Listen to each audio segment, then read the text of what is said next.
Frustration for Matt Turner, for Christian Pulisic, for everybody involved as the United States draws 1-1 against New Zealand. Her coming off the 2-1 defeat against Canada, not exactly the bounce-back result or performance you would have liked to see, huh? You think? Where do we go? I think you have to go with the attitude and the mentality of the players. Because you could say, listen, against Canada, 6 to 7 starters were missing. You could say in this game, only 3 starters played. 2 of those starters, Matt Turner and Fowler and Balogun, may not be starters when Mauricio Pochettino comes. That's a reality. Only Chris Richards. You could go that route. But it doesn't matter who you field.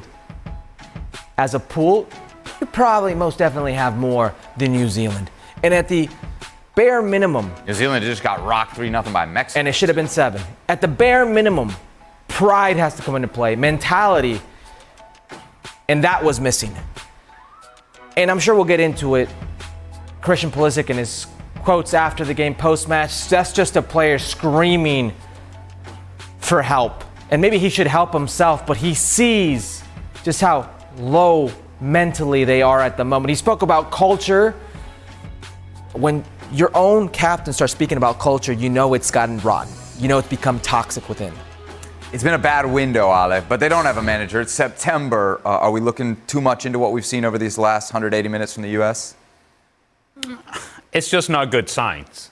It really isn't. And we talked about it at length on Forward Americas that it's a substitute teacher that has taken over this team. And, of course, that plays a part as to how the players perform. Whether it's just a human reaction. The boss is not the boss. And that guy is not going to be making decisions, Mikey Varas. And so up until the actual boss is there and then the players are held to a different standard, a standard in which they have to perform, or else a manager that doesn't owe anything to any of these players, and so therefore you're proving yourself time and time again, then while this is disappointing and not excusable, it's actually something that you could expect. Because this is a team that wasn't trending in the right direction to begin with. This is a team that was having difficulties, that had a disappointing end to Copa America, that you can look for all sorts of reasons as to why they're not performing, but in the end it goes back to a very simple concept.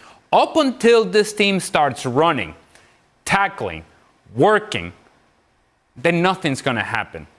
Because at the core of their success, here, now, and into the future, will be hard work, or should be hard work, should be fight, should be mentality. All this passing, the United States don't have good enough players to just be passing the ball around and think of themselves as better than New Zealand or better than Canada. You have to prove it. And the first thing that you have to do in order to prove it is show a certain amount of character and fight. That, I must say, was slightly better against New Zealand than it was against Canada, but Canada was a very, very low bar. So, look, it's hard to look for positive here. It's hard to feel good about this team. The one thing that you got going, if you're the United States, is that the manager is now in place in Mauricio Pochettino, and so now there are no more excuses. Players have to perform. You know, the one thing I think Pochettino will take away from these 2 games is actually a good thing for him, because he knows exactly where to start. It's not the tactics, it's not all of that stuff. It's the mentality. How do you shift that?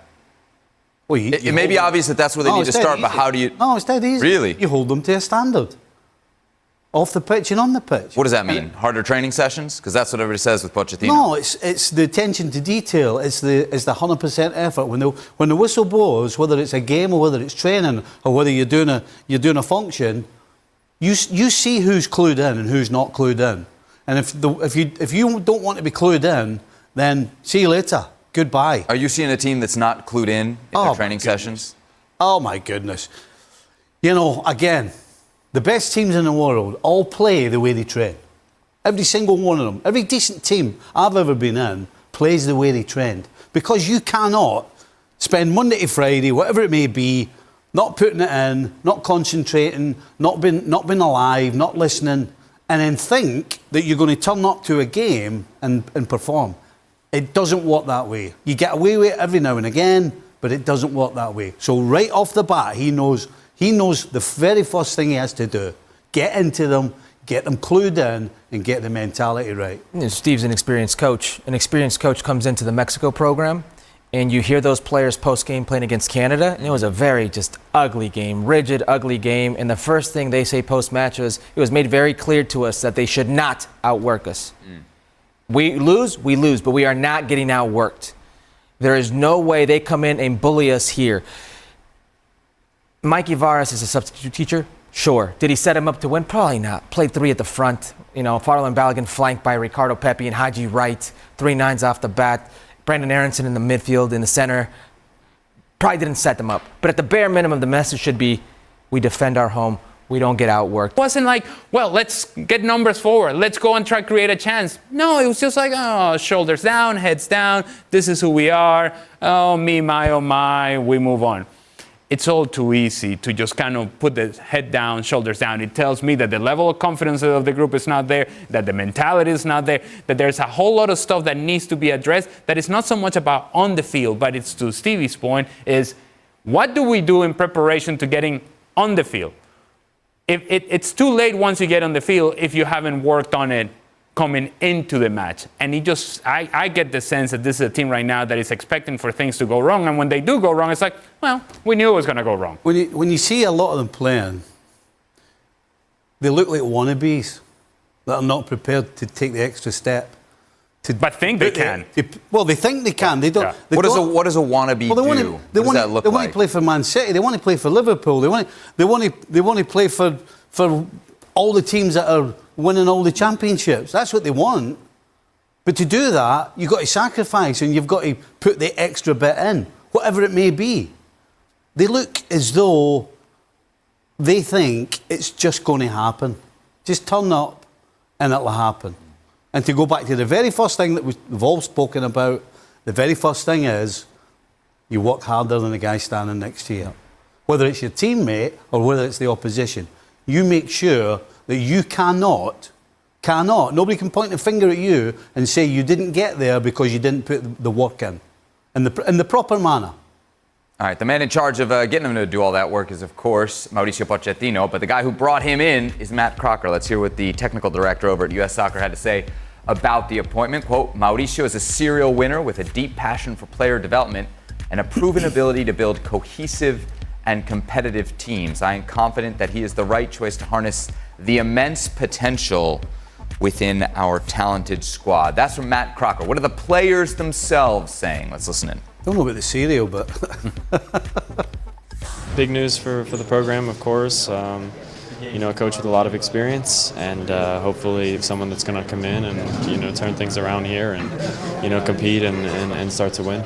Yeah, it's exciting. You know, it's a world-class coach. He's had world-class players and developed world-class players. So I think it'll be really big, not just for me personally, but also for everybody in the camp. He's a coach that you hear, and it kind of just it has a ring to it almost. You know, it's really exciting for us. It's really exciting for our nation and its football to have such a decorated coach come in and look after us. So we're all looking forward to it as players, getting to know him and getting to work with him. And yeah, it's going to be really awesome. What are you most excited about with him? What do you think he can bring to this club?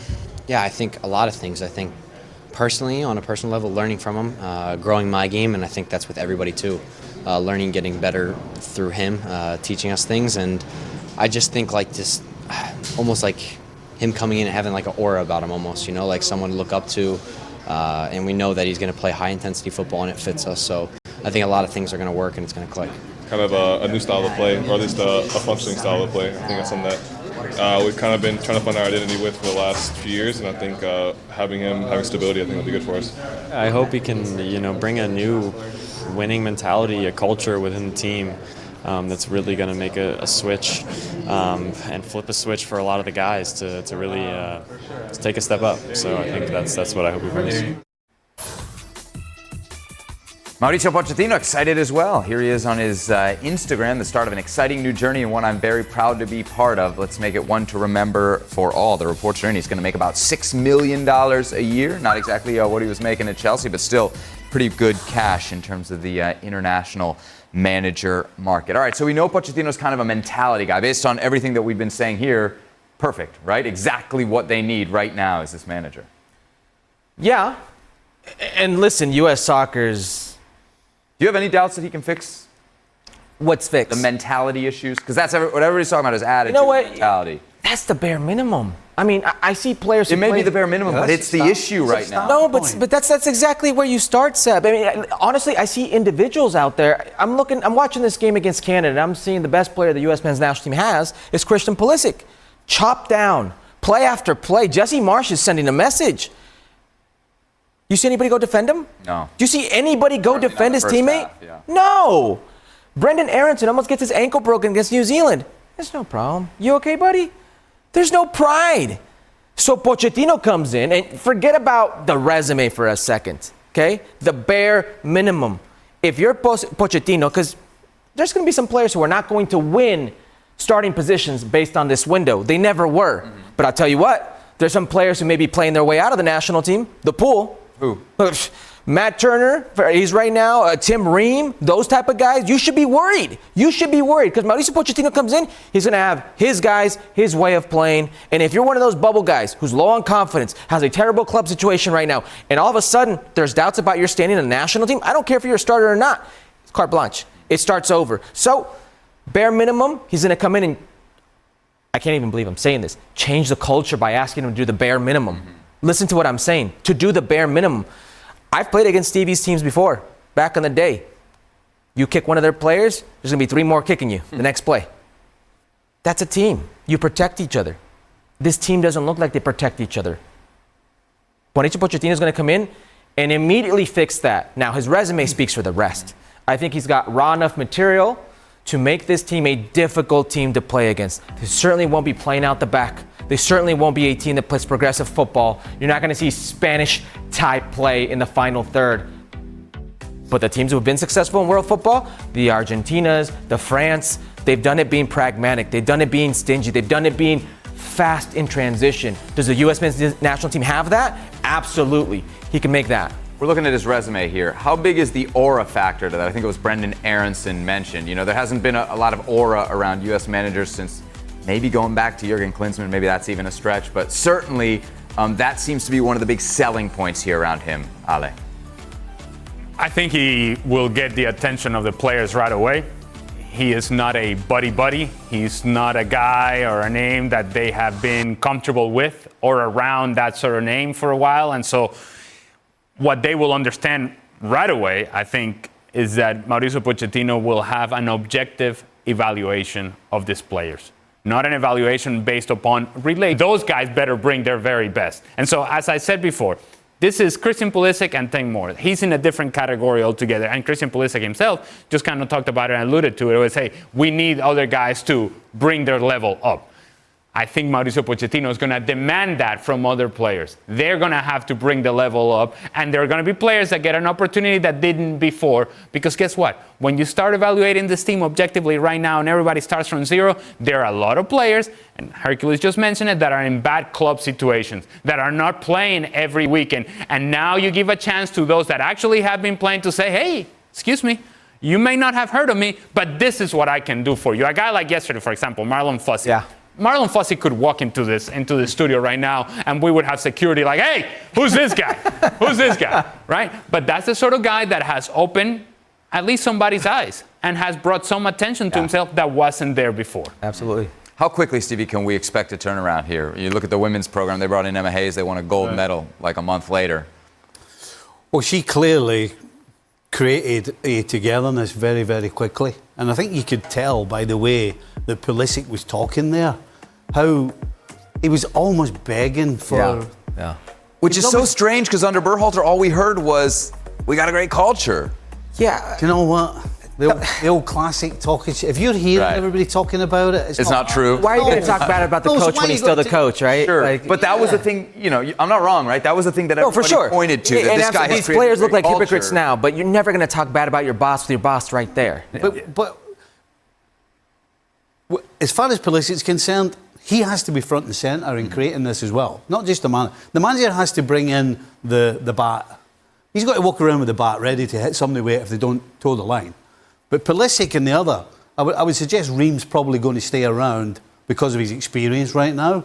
He's certainly not the future, but I think he'll be around. So those two in particular, plus a couple of others, they're the ones that have to take Pochettino's lead and create that togetherness. Because without that, you don't win against good teams. Now, as far as Pochettino's concerned, if he can create that and then the players can take it on, then it will happen sooner than later. You agree with Herc that there's quality enough material there to... Listen, these players haven't... I said they're wannabes. They want to be playing with Man City. Mm-hmm. But they've got themselves to a position where they're almost in teams. They're actually on the US squad. Some of them are actually on the field. So what they have to do now is take on board what Pochettino's going to tell them. Added to the togetherness, because without that, the other bit doesn't work. It doesn't work. But Pochettino has to figure out who he wants, who he doesn't want, regardless of the name, and get him out the door. You know, we saw Emma Hayes coming in.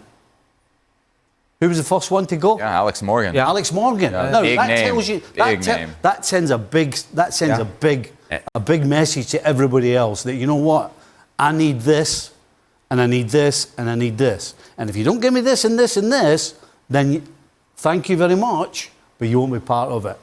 That's what this whole thing needs, regardless of tactics and all the other stuff. That's what it needs right off the bat. And to your point, Stevie, we know that Mauricio Pochettino is going to bring leadership off the field and leadership in training and leadership in terms of a presence in the locker room. But this team requires, demands, is begging for leadership on the field. On the field.